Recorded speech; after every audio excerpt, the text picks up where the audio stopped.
Hello, everybody, and welcome into another episode of the Lions Grid. I am Kevin Marheine, joined today by Jeffrey Raymond. Jeffrey, how are you doing on this Tuesday evening? Doing pretty good, pretty good. I actually have a 4-day weekend coming up, and I got my best friend coming up this weekend as well. So it's looking to be good. Just get through the work week and have myself a bit of mini vacation. Yeah, we're 2 days in, getting closer there, and certainly looking forward to spending some time with you this weekend. And of course, we'll be doing our Sunday episode here for the pregame with the Lions and the Cowboys. We'll be doing that live together on Sunday morning at 11 a.m. So if you are around and want to tune in and see us do the live show live together from scenic Jeffrey's house, we will be there this Sunday. Yes, and follow on the Patreon for our Warhammer content. Do we have a Ooh. Patreon? Not yet. Not yet. We do not have a Patreon. We Okay. haven't quite climbed there, but maybe, just Gotcha. maybe. So Gotcha. far we just do this for the lulz, really, at the moment. But For the maybe love of the someday. game, the Yeah, game we love so much, football. absolutely. And it is kind of a quiet week this Tuesday for us, Jeffrey, of course. With the Lions coming off the bye week, not a whole lot of news Lions wise, but while it was quiet for us on the Lions front, a It was not lot of quiet this news week. here in week five, Jeffrey. Yeah. Yeah. One, the games were all great. Offense came back to life this weekend. We had some points, we had some yards thrown. The quarterbacks came out as well. It was pretty wild weekend, and then we got some spicy endings and some aftershocks going on with some coaching news. Yeah, there's some coaching news. There's some player news as well. Just a lot of things happening here. So without further ado, Jeffrey, we'll jump in here and we'll grind the grid and start breaking down some of this Week 5 action. So of course we did talk about this game last week because it had been played before Sunday, but we had this season or the Week 5 kickoff with the Tampa Bay Buccaneers traveling to Atlanta to take on the Falcons, and the Falcons, of course, got that overtime victory, 36-30. Kirk Cousins looked fantastic in that game, throwing for over 500 yards, leading the way there for the Falcons, and a little bit surprising there for Tampa Bay. It's going to be interesting to see how that NFC South battle ends up working its way out. Of course, they will play each other again this season, so best case for Tampa Bay, they end up splitting there in the season matchup. But yeah, some interesting things there going on with that Atlanta victory, Jeffrey. Yeah, I'm thinking that the NFC South is a little bit more spicy than many of us thought. Yeah, it seemed like this was going to be a no-brainer for Tampa Bay to be like the favorite. They've won the division the last few years, and it didn't seem like there would be anything to change. But Kirk Cousins in that Falcons offense getting clicking here this week in Week 5. Moving on here, we had the game that was going on Sunday morning when we did our episode, and it did not change. The Vikings ended up holding on to win that game. 23-17 was the final score there. And Jeffrey, of course, one of the biggest things to come out of this game was news that broke today with head coach Robert Saleh being let go by this Jets organization. He is the scapegoat. They are 2-3. And the surprising thing is, Jeffrey, that if they beat the Bills this upcoming week in Week 6, they will actually be in first place in the AFC East. It seems like a weird move to get rid of Robert Saleh at this point, but at the same time, it definitely seems like he kind of lost the locker room there, along with their diva I don't QB. know if he lost the locker room or most so he lost the Aaron Rodgers. Aaron Mm. Rodgers is the owner of that team. He is absolutely running that thing as far as running with an iron fist, even with just the way he acts. He's been super cold towards Salah the entire time that's there. He had these unexcused absences in the middle of the preseason going to Egypt, and I think this eccentric quarterback is kind of pulling some strings back there because there's no way that Robert Saleh should get fired before Nathaniel Hackett should have been. Yeah, it is interesting, and I know we'll talk about this later when we get to our champ and chump selections a little bit too. But I definitely would imagine that Aaron Rodgers had a hand in this, but I do find it interesting that they did end up naming the defensive coordinator as the interim head coach and not Nathaniel Hackett. I would have thought if this was something that was motivated by solely Aaron Rodgers, that it would have been you would be more likely to see Nathaniel Hackett named as the head coach. But the fact that we are seeing the defensive coordinator being the interim head coach here, it does make me wonder. Is it more than just was there more than just Aaron Rodgers going on here to make this happen? I definitely think he played a big part in it, but yeah, it's going to be interesting to see what happens, Jeffrey. They are. He has the hottest butt in the club, apparently, and Yeah. wasn't necessarily the guy that I thought would go first. I definitely thought if they didn't make the playoffs this year, we had seen the end of Robert Saleh. But of course, Jeffrey, if you remember back to when we hired Dan Campbell, Dan Campbell was looked at as kind of being like the joke of the coach signings that year, and Robert Saleh was looked at as being sort of that gold standard. And Yeah, he was the big name. Yeah. yeah, what a difference a few years can make. Yeah, it's crazy. Yeah, everybody clowned us for hiring Dan Campbell. Like, who is this meathead? He's talking about biting kneecaps off, but it turns out this meathead has a knack for coaching. Yeah, he is a way of connecting with players and getting the best out of them, and that's something that the Jets haven't been able to do. And then on the other side of things, Jeffrey, the Vikings defense continues to look great. They improved to 5-0. They have a bye week this week, and then we take them on in week 7. But one thing to note here, of course, was Sam Darnold. He did get knocked out of this game for a period of time, but certainly if you were someone waiting for him to have a coming back down to earth moment after his stellar play so far this season, it was against this Jets defense. The Jets defense is definitely the strong part of that team. They were able to keep him in check, and so as much as it pained me as a fantasy football owner in our matchup, holding him to single-digit points there, it's going to be interesting to see if this is just because the Jets defense is that good, or is this a moment where we're going to see that hot streak that Sam Darnold was off to? Has this been the end of it? We'll have to He see how that definitely had goes. more of a New York Jets kind of game when he was their quarterback than he did now. But I'm willing. I think their defense looks pretty good, but I'm also willing to bet that traveling London games always are kind of weird in general. You got players going over, doing all that traveling, doing all the media. It's not a regular like game day. Yep. Really a game week, so some of it is weird to me, so I feel like he can have a good bounce back next week before us, but yeah, they are looking good otherwise. Absolutely. So that'll be a good matchup to see here in week 7 when we take them on. Then we had Carolina hosting Chicago, and Caleb Williams and crew get their this is their second victory, third victory of the season. 36-10 here against the Panthers. And this is, of course, the second NFC North team here, Jeffrey, to get a win in week 5. We'll see the Packers here later on. And spoiler alerts, they made it a 3-for-3 there. So a lot of pressure in this NFC North. The NFC North is currently the only division in the NFL that has all 4 teams with a winning record. So Chicago's defense looked good against Carolina. Again, that isn't necessarily a big accomplishment given everything that they're struggling with. They have looked better with Andy Dalton, but not necessarily surprising there. And it had to feel pretty good for Chicago fans to get this win. The trade with Carolina is what's made a lot of this possible, the Bryce Young trade. So being able to see that sort of play out, and then of course, adding another win to your season stats is just it's good stuff. So anything there you want to add in? I know it was also good. DJ Moore probably had he had himself a day, 5 catches, 105 yards, and 2 TDs against his former team.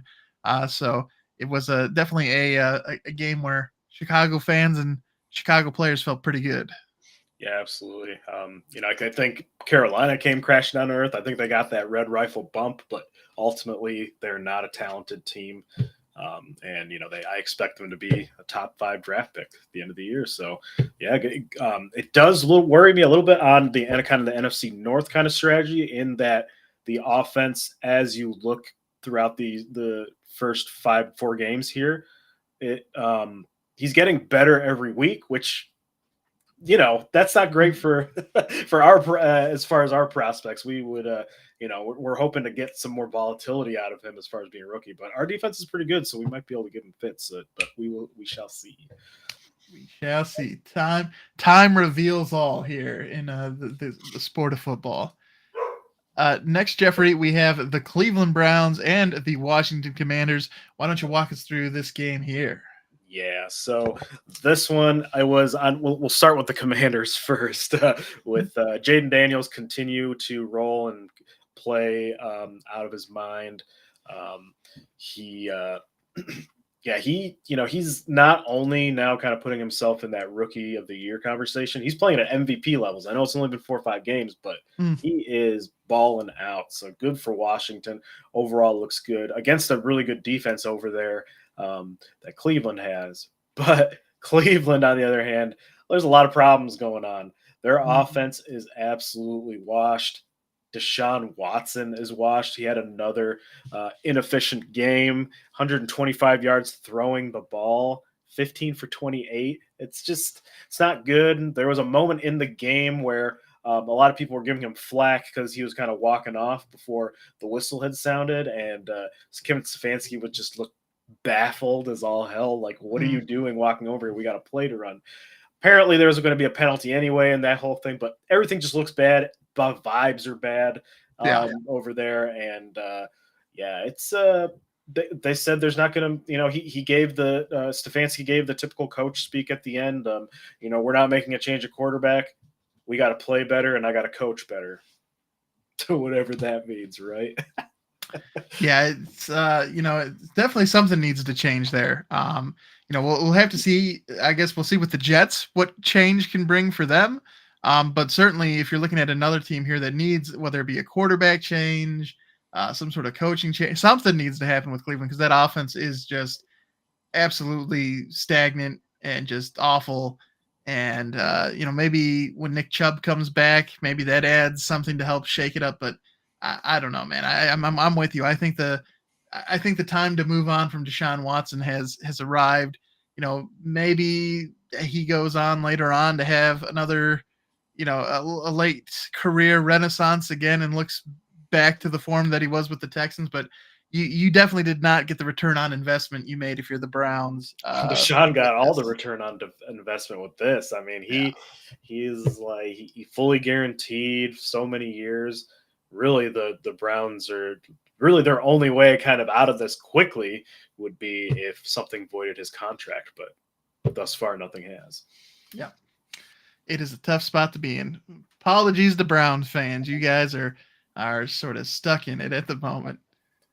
Then, Jeffrey, we had a AFC East matchup here with the Dolphins and the Eagles. A lovely Tyler Huntley, Jacoby Brissett matchup. Why don't you run us through this game? Yeah, they're Miami has completely fallen apart on offense without Tua. Like it still baffles me that they're not able to adjust or kind of change any kind of scheming, especially with a guy like Mike McDaniel being an offensive boy genius, as people claim he is. You know what I mean? And I love what he did and how he built the offense. But when your guy's not there, you have to adjust. And clearly, they have not. Only putting up 15 points here. On the flip side, it looks like Jacoby Brissett's time might be numbered as far as being a starting quarterback, but you also now run the risk of just throwing Drake May out there over a bad offensive line in general. So is it really going to be better? Do we throw the rookie to the fire? Do we get him some reps? I don't know. You're kind of in a tough position there. The Patriots I did see before the show, they have decided that it is the Drake May era beginning, and they've decided to feed him to the Wolves. I don't necessarily agree with that either, Jeffrey. I share a lot of that same skepticism that offensive line is bad, and whoever's behind center isn't going to it's not suddenly going to make that offensive line better. Yeah. So I think you do run the risk of causing some damage to him and his confidence moving forward. And I think their issues go. I think the issues with the Patriots go beyond just the QB position. I think it's also Jared Mayo and his coaching staff. It's their first season. He's a rookie head coach. I think there are some uh, growing pains and adjustments that need to be made with that coaching staff, and it's just not been a good effort. And to your point with the Dolphins, the one thing I will say about them that I didn't like was that we did see their running game pick up a little bit. A-Chain got hurt in this game, but he started off pretty hot, and then he got hurt, and then both Wright and Mostert in relief of A-Chain also had pretty good games. I think they both ran for over 80 yards each. So that part of the Dolphins offense started to get going, which if they can continue to build on that, maybe that's going to be, leaning on the run instead of the passing game as they have in the past. That might be a way for them to succeed, but it almost feels like almost everybody but the Patriots, especially with the Bills struggling now, it seems like the AFC's East is almost it's open, right? Whoever wants to become the leader of that division, Yeah, it's like wide open for the taking at this point. kind of is because I mean, like you said, the Jets are 2-3, right? Miami's right here. It's not the AFC East of old, that's for sure. Yeah, it's there's no clear favorite here anymore, and it's definitely not the Patriots. And it's definitely not Buffalo. They are they're on that 2-game losing streak, and it is ugly. Yeah. One team that is no longer on a losing streak here, Jeffrey, the Jacksonville Jaguars. They took on their AFC South rival, Indianapolis Colts. Why don't you walk us through this game? So yeah, this was a barn burner. We thought right at the end the Elite Dragon pulled it off for Indy, but the Jaguars, they probably played the game of their life there and pulled it out. And it's finally Trevor Lawrence threw for 371 yards, 2 touchdowns. Tank Bigsby hit over 100 yards rushing. Brian Thomas Jr. shout out 5 receptions for 122 yards. So they finally got that much needed win. And Doug Peterson, although I do think he's still on the hot seat, can breathe a little easily for one more week. Yeah, we also saw Trayvon Walker probably have one of his best games. He had 3 sacks in that game as well. So for 1 week, the stars aligned there for Jacksonville. We'll have to see if this is them getting back on track and being that team that people have thought they could be, or if this is just a sort of a blip on the radar. It'll be interesting to see how that plays out. And then for the Colts, that was a very close game, one that they almost went into a division rival's home field, stole a game with your backup quarterback, who is, quite frankly, I think you could have a serious discussion about who is the better quarterback for the Colts at this point, whether it is Anthony Richardson or Joe Flacco. Joe Flacco has been playing very well in relief, so it's going to be, I think the Texans are definitely your favorite to win the AFC South, but then behind them, with both the Colts and the Jaguars, and then of course there's the Titans, who I think are your 4th place team. But it could be interesting to see if either the Colts or the Jags can go on a run to challenge the Texans for that AFC South crown. Yeah, I don't think they can do it with Richardson. That's my take. I think Joe Cool gives them kind of that steady on offense, especially if they want to take advantage of having good placement here as far as their win total early in the season. I mean, their offense has looked a lot better with Joe Flacco in there, so tough decisions lie ahead there. Taking a look here at the next game, and it was my lock of the week. I took the Texans over the Bills, and they did not disappoint. It's almost as if Sean McDermott knew that I had chosen the Texans as my lock of the week, and he decided to have some questionable play calling there to end the game. And just allow, the Texans had to run one play and then kick a field goal to win this game, and the Bills could have done a lot more to run out the clock, and they just chose bafflingly not to. And who knows what would have happened in overtime? But they certainly did the Texans quite a few favors in letting them get this win in regulation. And yeah, it's crazy how much this Bills team, they are a team throughout these last few years that has really high highs and really low lows, and we are currently in one of those low lows at the moment here. I know they're missing a lot of weapons, but They it is bad right now. Yeah, they were backed up in the end zone and they went three straight deep shots. They didn't run any clock at all. They kind of just went three straight deep shots, punted it back. That that whole sequence is baffling. It's like when you let like your 9-year-old cousin take Madden and he just does whatever he wants. Mhm.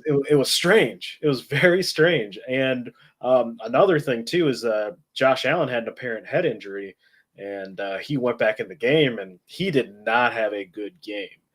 Yep. So I know the NFL is kind of looking into how that was all managed. There was a claim of like, yeah, they just gave me smelling salts, and I went back in kind of thing. And he's a competitor; he's going to want to go in all the time. But like Yep. with the way the whole brain injury thing is kind of, Yeah, there's supposed to be people on yeah, the sidelines to help protect players from that. So exactly. So yeah, it's the NFL's concussion protocol has been super inconsistent, I feel. yep. And I know we talked about the Jets earlier, and there's a lot of pressure on them to go out and bring in Devontae Adams.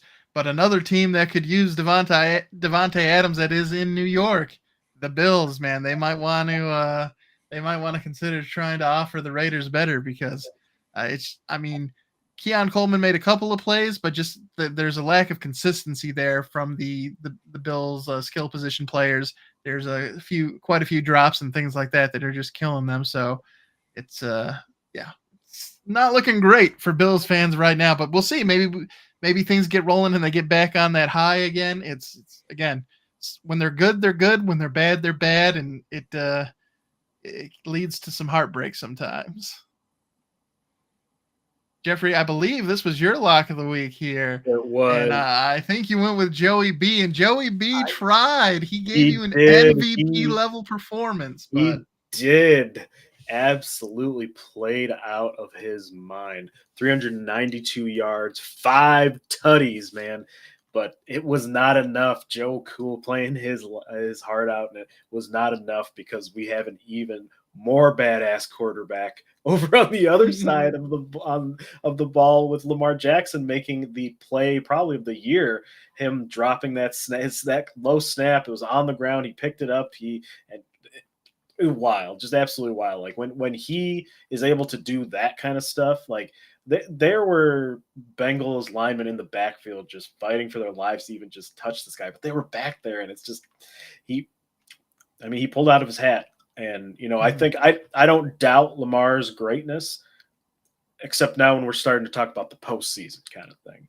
Like he has been a regular season darling for a while, but can he do this kind of stuff when it reaches those winter months here in the playoffs? But right now, they're cooking.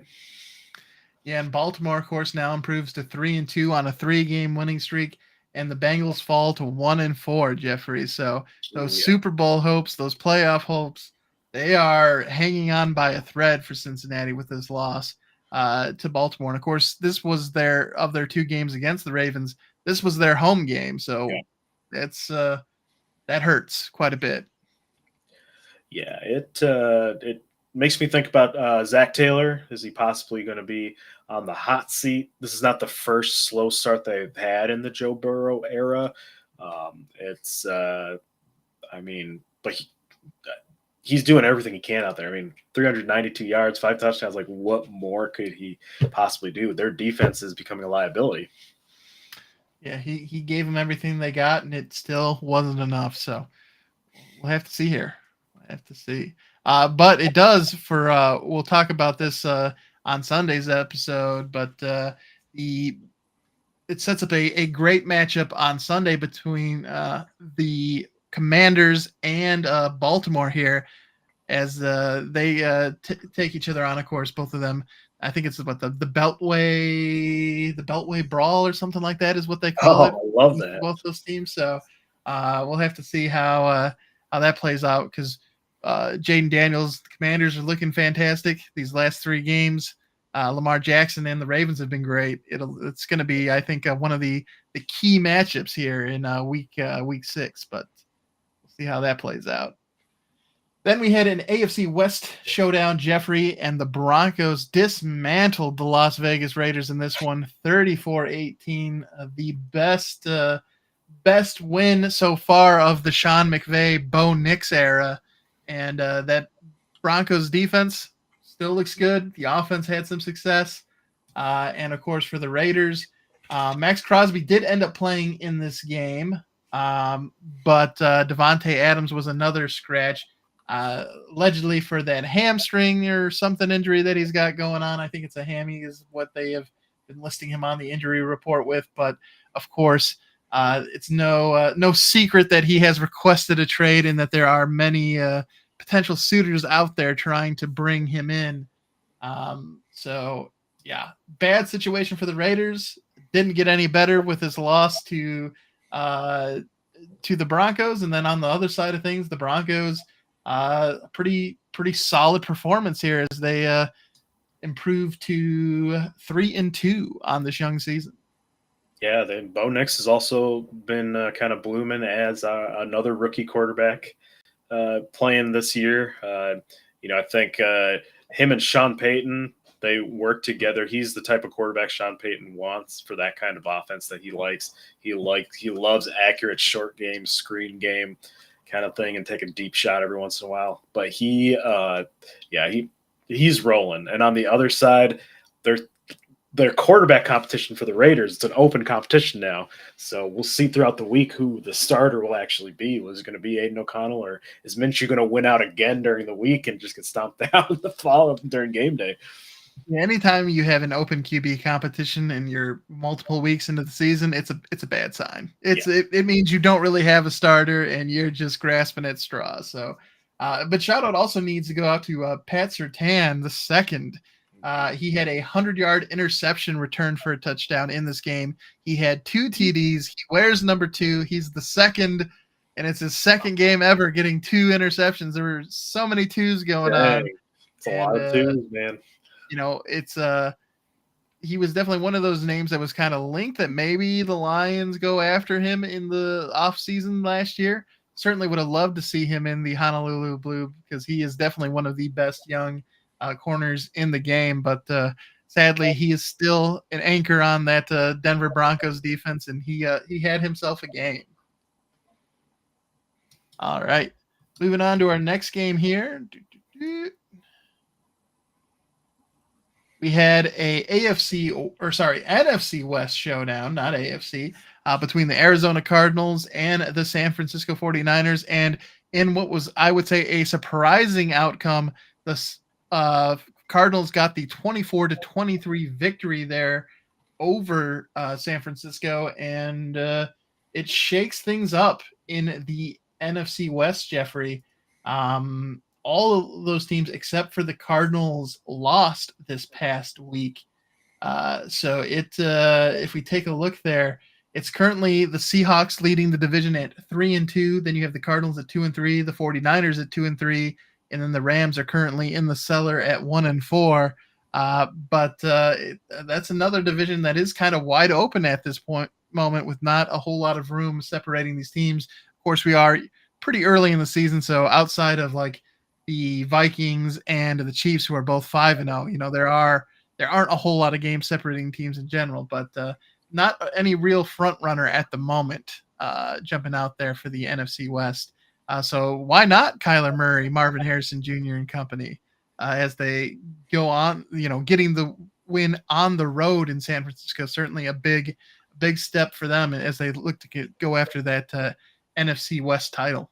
Yeah, and it's a really good sign that Kyler Murray, I mean, he was clocked in at like 21 miles an hour or something crazy like that on that run where he basically put up his pace sign like right after he passed that line of scrimmage because he knew he was gone, which is really encouraging to see. If you're a Cardinals fan, he's coming off that ACL tear. He's still got his speed, and I think this offense is coming together, and I think they could surprise some people out there. Yeah. And Brock Purdy did struggle in this game. He did have 2 interceptions, which those turnovers definitely hurt the team. And we had a Brandon Ayuk sighting finally. It only took 5 weeks, but he had 8 receptions for 147 yards. So he showed up, and then James Conner, he had a very quiet first half, but that second half, he really put the Cardinals team on his back, and he only finished with 86 yards, but it really felt like the majority of that came in the sort of last part of the game there as the Cardinals held on for that victory. So Yeah, he was towards the end. It was very much reminiscent of David Montgomery just like shutting down the Rams defense at the end of that during overtime, just ending it because they could not stop him at the end of that game. Yeah, it was tough. It was a great way to close out the game, though, if you're a Cardinals fan. All right, Jeffrey. Then we had another NFC West team hosting the New York Giants, the Seahawks, that is. Why don't you walk us through this game here? Yeah, so Danny Dimes had himself a best game of the season by far, 257 yards, 2 touchdowns. Finally have a bit of a replacement for the running game. Devin Singletary has been good, but he was out this week as running back for the Giants, and they're trying their luck with Tyrone Tracy Jr. He went $129 on 18 carries. Darius Slayton had a 100-yard receiving game, a touchdown. The Giants came to play for sure, and they beat out that 12th man over there because the Seahawks didn't necessarily play that bad of a game either. But I think Danny Dimes was the kind of key. Yeah, and this was it was surprising too because he didn't have Malik Neighbors, who has been his number one weapon in this game. Of course, we knew Seattle is still their defensive front is beat up, and so definitely the Giants were able to take advantage of that.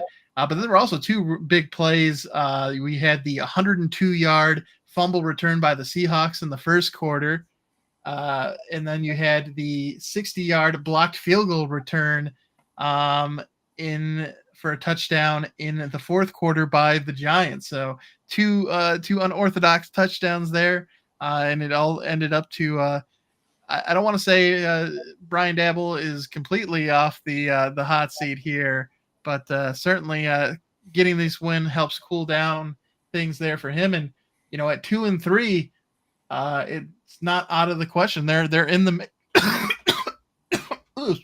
Are you all right, buddy? I'm doing good. Good. Right. Definitely in the mix for that NFC East title too.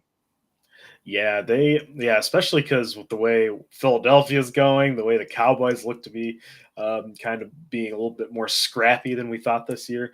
That division's wide open, especially with Washington rolling. They've got a big lead. Going to be interesting. It's the season is a marathon, not a sprint, and we have there's going to be some interesting weeks here coming up. Next, Jeffrey, we had the Packers traveling to Los Angeles to take on the Rams. Why don't you walk us through this game? Yeah, so the Rams again putting up the best possible fight that they can.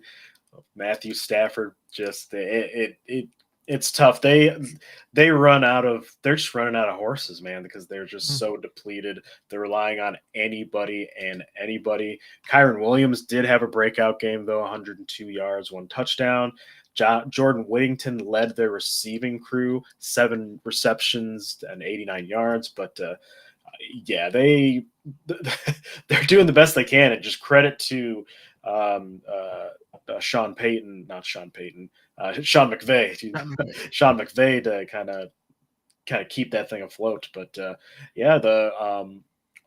Jordan Love had a pretty bad play, I'd say, very reminiscent to how the Packers ended their playoff game, where he kind of threw a ill-advised pass that led to some very disastrous results. But ultimately, their defense is solid enough, and they got the job done. Yeah, the Xavier McKinney addition this offseason seems to be paying off big time for them. Mm-hmm. He has an interception in every one of the games so far this season. So he's going off for them. And then also Tucker Kraft, the tight end, has been having a big impact the last couple of weeks. He had 2 touchdown grabs in this game for the Packers. So like I mentioned earlier, all 3 of the NFC North teams that were in action this week got a win. So certainly puts the pressure on the Lions as we come back out of this bye week to keep pace with a division that is looking like it might be the best in football. Yeah, and Yeah, and it's I'm looking at, if you look at some of the stats under the hood on this game, like it actually kind of looks a little bit more impressive on the Rams side. They have way more total yards. Their third down efficiency, 8 of 16 versus 1 of 8 for Green Bay. Like Mhm. statistically, they are in it, and they've been in all of these games all year long. Yeah, they like you said, they are sort of depleted by injuries, but they are certainly giving teams all they can handle here. Not making it. They're not going down without a fight. Yeah. It hasn't equated to many wins for them on the season, but they are certainly. It's not from a lack of effort. All right, Jeffrey. Then in the Sunday night football game, we had America's team, the Cowboys, Oh, traveling to you were right. Pittsburgh, taking on the working class America's team.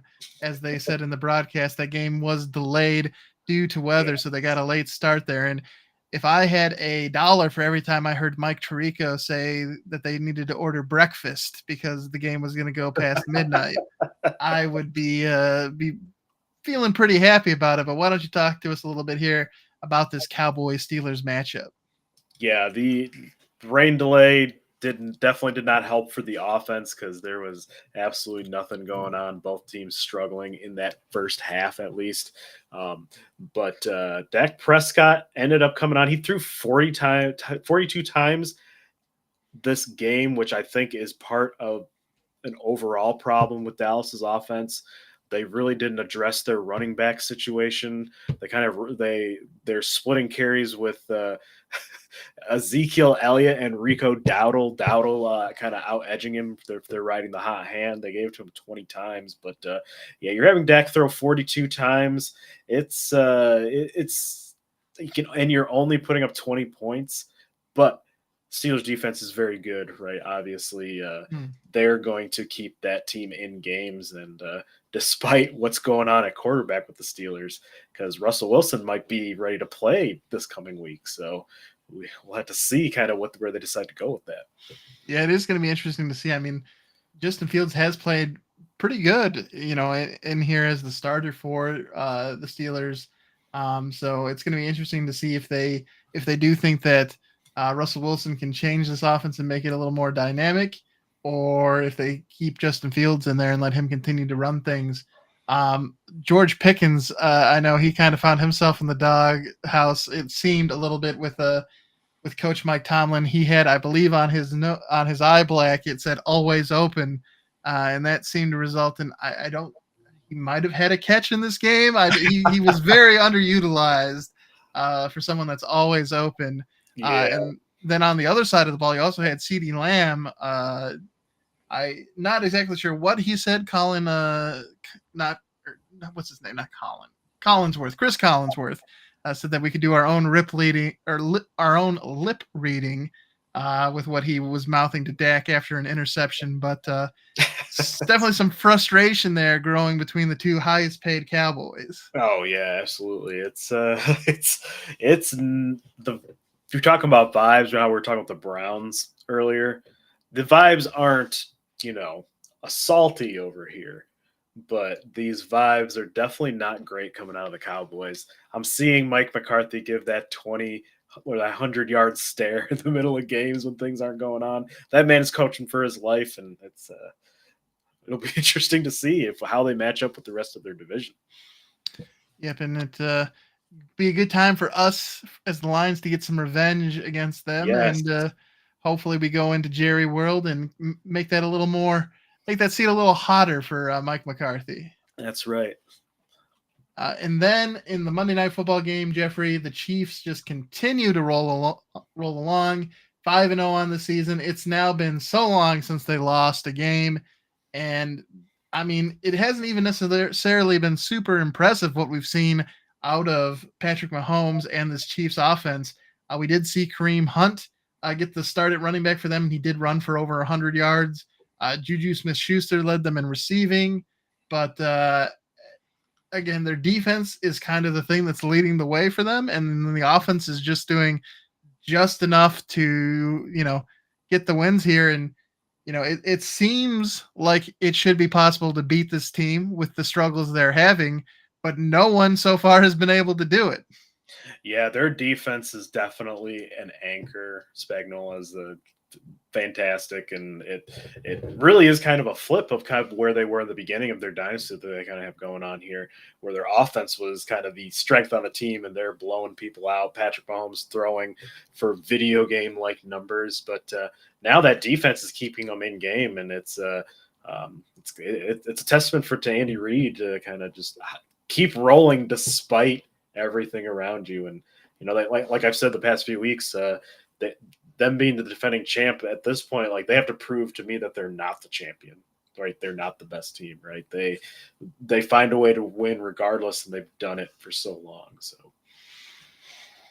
Yep. And then on the other side for the Saints here, Derek Carr was injured in this game and is expected to miss at least the next 2 games with the oblique injury he suffered. So it could be quarterback Jake Hayner that takes over. He did step in during the game during Carr's absence, but there is a reported strong chance that rookie quarterback Spencer Rattler will be actually getting the nod to start under center here in week 6. So interesting things there to keep an eye on with lots that of rookies. QB situation for the Saints. Yeah. All right, Jeffrey. Well, that is week 5 in a nutshell. We have grinded the grid, which means it's now time to do our King of the North segment. And as we take a look here, still on top of the frozen throne in the North is the Vikings. They're 5-0. They're perfect on the season. And then there is the Lions still, and the Bears and the Packers. Everybody has 3 wins below there. The Bears and the Packers both have 2 losses, and of course the Packers have 1 loss in the division, as there's only been 1 divisional game played so far, and that of course was the Packers and the Vikings. But soon in week 7 we'll add at least a second matchup as we take on the Vikings that week, but that is still a couple weeks off here. But again, only division in football with every team having a winning record. Possibly the best division in the NFL this year. A lot of pressure here for the Lions as a team that is expected by many, including both you and I, to come in here and get their first ever back-to-back NFC North titles. Jeffrey, are you nervous at all here, sitting at the end of week 5, looking toward the remainder of the season? Yeah, we can't have nice things. Everybody, when we're on the bye, every one of our division rivals gets a win. Come on now, but I'd say I'm a bit concerned, and it's a surprise, really, from what we thought would be the case in the beginning of the season. Right, we thought we would be getting this rookie experience with JJ McCarthy. The Vikings might be kind of middle to the bottom, but like they look legit, and I'm excited to play them, but it does worry me a bit. So do the other teams too. I think we have one of the more competitive teams in football, despite the fact that we've got Sam Darnold in our division leading, and a rookie and Jordan Love, which is I'd say that's pretty surprising coming in. Yeah, coming into the season, I would have thought at this point we would see the Lions up top, maybe the Packers second, the Bears, and then I thought the Vikings would be the bottom dwellers, but they are certainly coming out here and really having a hot start to the season. They're, of course, going to be on their bye week this week, but so far through 5 weeks, undefeated. It's hard to criticize a team that can do that. So it's going to be interesting to see what happens in week 7 when we get to match up with them. Hey, Sam Darnold has been known to see some ghosts, and we're getting closer to Halloween, so maybe we'll get some of the spook factor going. We can only hope, because it's going to be interesting. Of course, we're playing them in Minnesota when we do play them in week 7, so certainly they should be the favorites in that game. So we'll see if the scrappy Lions, and of course it's back-to-back road games for the Lions here coming out of the bye. We're going to Dallas and then going to Minnesota. So and of course, with having, the nice thing is, of course, we did get a week to sort of recover here, but at the same time, Jeffrey, now we have to play 13 games back to back to end the season. quite the stretch, quite the run that we're gonna have to go on. It's a gauntlet. It's a gauntlet, and they with the 17 games, I'm sure they're thinking about 18 to get to that nice even number and to get some more of that revenue going. But They need to go back up to 4. I used to like making it so that they have to do 4 more. I liked it when you had the 4 quarters, right? You had 4 games in each quarter of the season, and that made it nice. It was nice. yeah, It was balanced, like all things yeah, should be. yeah, To quote Thanos, and I liked it. So they need to make it so that we can have 4 quarters of the season, 5 games for 4 quarters of the season. So 20 total games. yeah. They need to make it happen. Maybe 2 buys in there. I think I'll 2 take buys is reasonable. I mean, these guys are putting their bodies on the line. You're just now starting to fly these dudes out to other countries to play games on your behalf, kind of thing. Mm-hmm. And they with the NFL claiming to be all about player safety and health and wellness. Like, I mean, I don't know. Some of the stuff doesn't quite add up to me. Yeah, it almost seems to be at odds with themselves. The logic kind of contradicts itself at points, certainly. All right, Jeffrey. Well, the last thing to do here is choose our champs and chumps for the week, and we'll actually start with our chumps here, and I'll throw it back here real quick, and we'll take a look here because I know who your chump is, and I prepared a slide for you here on the subject. Yes. My chump of the week is Woody Johnson. The Jets are unfortunately a disarrayed mess.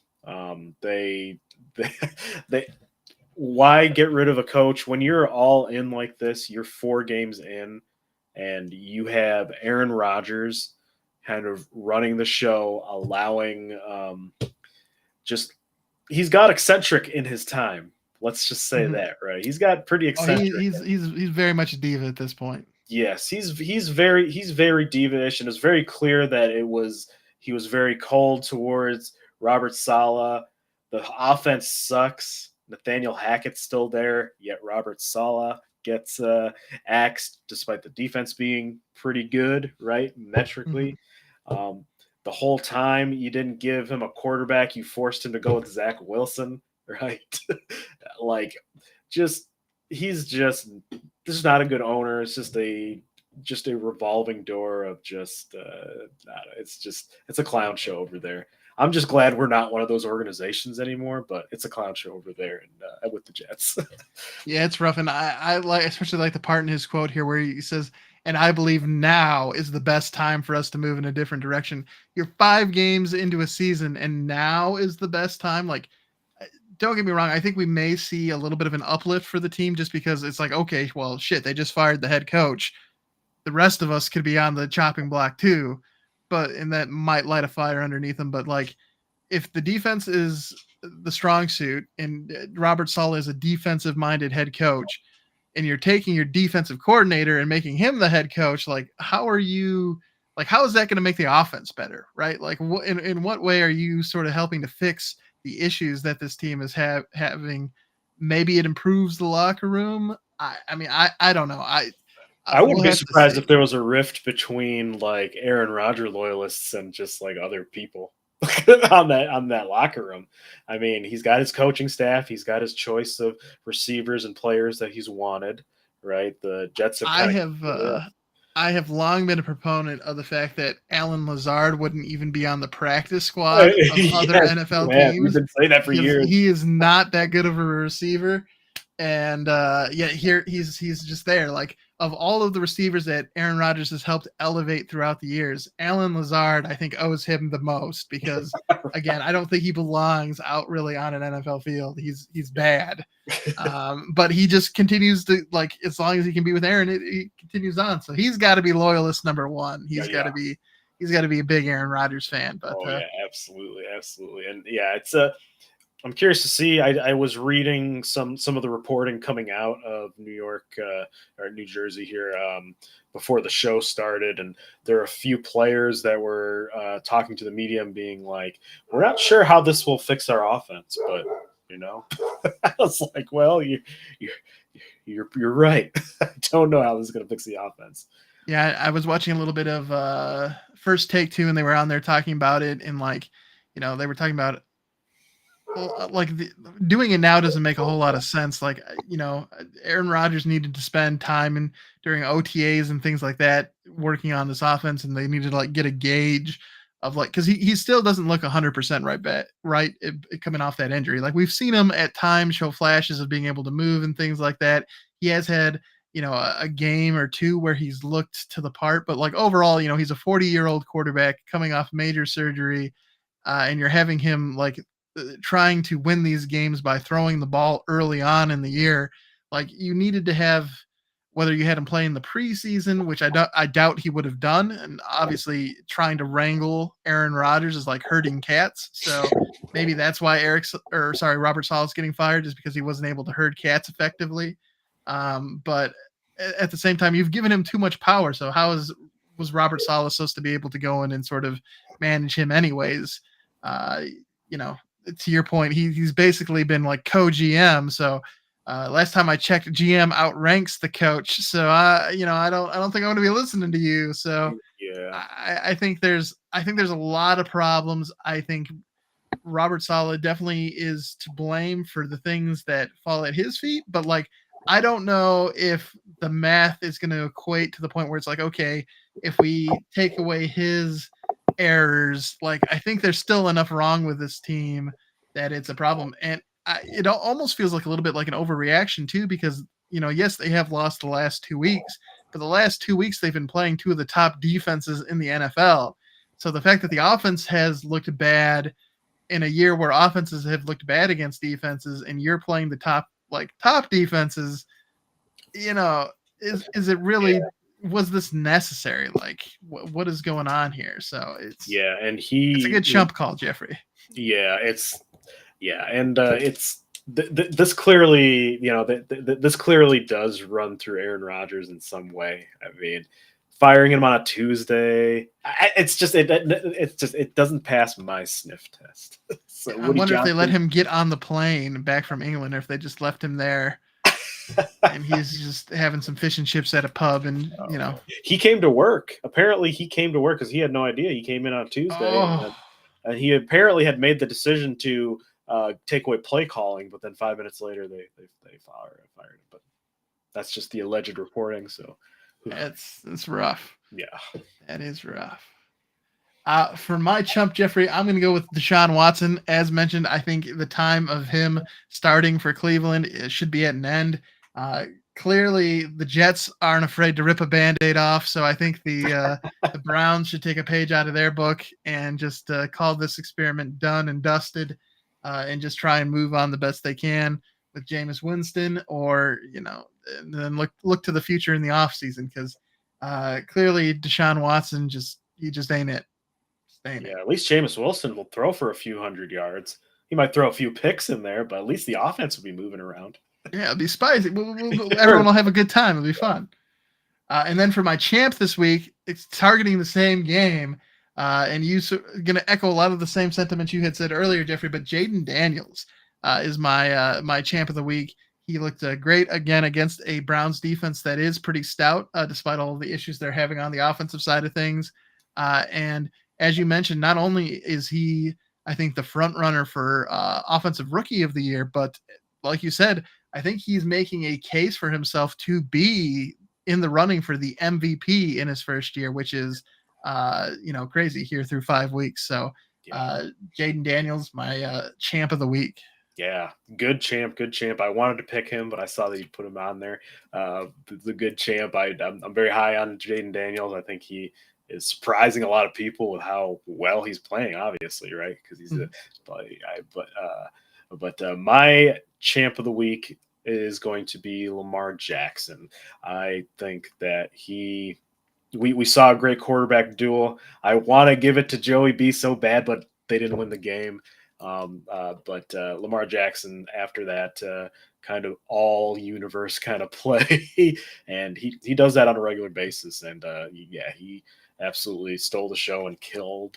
I think the Cincinnati's chances at the playoffs, I think they're forked. Forked him in week 5, man. That's rough. be broken upon him. Yeah, it's rough there. It's rough. Yeah. All right. Well, we want to thank everybody for tuning in, as always, to the Lions Grid here. We're coming to you live on Facebook, Twitch, and YouTube. And then, of course, we also have clips and highlights from the show available to you on YouTube, Instagram, TikTok, and Facebook. And then if you are a fan of just the audio version and you want to listen to us in podcast format, you can also find us on Spotify as the Lions Grid. And of course, catch these episodes. We'll be uploading the replay from today's episode as the latest episode here shortly. So it'll be available there. And appreciate all of the support. And if you do enjoy the show and want to help the channel grow, the best way to do that is give us a like, a follow, a share, all of that good stuff. It does help us out, and we very much appreciate it. Yes, thank you all. All right. Well, Jeffrey, we will be back on Sunday. And of course, we'll be, like we said earlier, in person together to talk about this upcoming matchup against the Cowboys. So looking forward to that. Yeah, looking forward to it, man. Yeah. And so just a few more days to get through in the work week, but then we'll be seeing you all on Sunday. And hopefully we'll be able to cheer on the Lions as they go down to Jerry World and get revenge for the Taylor Decker touchdown that was stolen from us. Stolen, man. Stolen. We should have had that. I mean, I honestly hope they do it again, and this time they make sure to and then we just we just get them again. Same play. Just we've been pulling into our bags of tricks this year, so wouldn't be surprised if we pulled something else. We did. Jared Goff did just catch the touchdown in the previous week, so we had a hook and ladder this year. Just all kinds of backyard football. I love it. Ben Johnson is going crazy. He's like, it's my third year. I can do what I want now. I know the place. It's fine. All right, everyone. Well, thanks for tuning in, and we'll catch you during the next episode. I'm Kevin Marhine. He's Jeffrey Raymond. Have a good night, everyone. Bye-bye.